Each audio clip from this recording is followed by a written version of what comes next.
और टिड्डा। एक समय की बात है।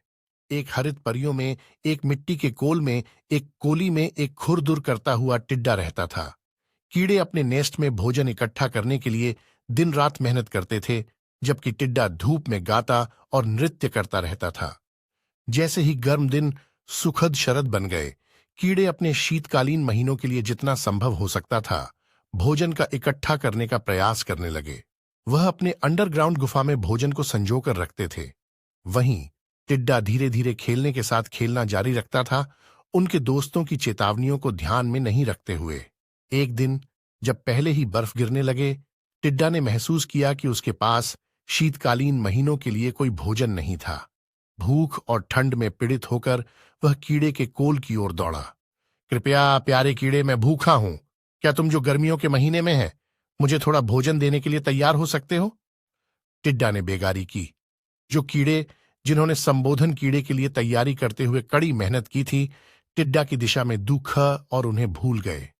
हमने तुम्हें चेताया था टिड्डा कि जब तक समय हो, समय है तो आगे के लिए तैयारी करें, लेकिन तुमने अपने दिनों को बेकार बिताने का चयन किया, कही टिड्डा के अगुआ कीड़े। तब भी हम एक जरूरतमंद को दूसरे के बिना वापस नहीं भेज सकते। आओ हमारी आग के पास अपने आप को गर्म करें और हमारा भोजन साझा करें। अंत में कृपया करने के लिए टिड्डा उनके ऑनफर को स्वीकार करता है। पूरे शीतकालीन महीने के दौरान वह कीड़ों के साथ रहता है जैसे ही वह कर सकता है। उसने कड़ी मेहनत, जिम्मेदारी और पूर्व दर्शन की महत्ता को सीखा। जब वसंत आया, टिड्डा ने अपने दोस्तों का विदाई ली, फिर कभी भी अपने भविष्य को परित्याग नहीं करने का वादा किया। वह वहां विहान करता रहा जहां उसने गाना और नृत्य करने का मजा लिया, लेकिन उसने नियमित रूप से भोजन इकट्ठा किया।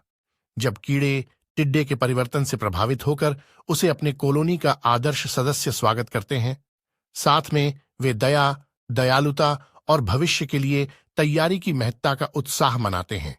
और ऐसा ही अंत और टिड्डे हमेशा के लिए सुहाने जीवन जीते हैं। उनके बंधन को मजबूत किया जाता है सर्दियों के परीक्षणों और दोस्ती के गर्मजोशी से। कहानी का मोरल: कड़ी मेहनत, जिम्मेदारी और भविष्य के लिए तैयारी एक सुरक्षित भविष्य के लिए आवश्यक हैं। हालांकि दया और दयालुता को कभी भूल नहीं जाना चाहिए उन लोगों के प्रति भी जिन्होंने अपने कर्तव्यों का ध्यान नहीं दिया।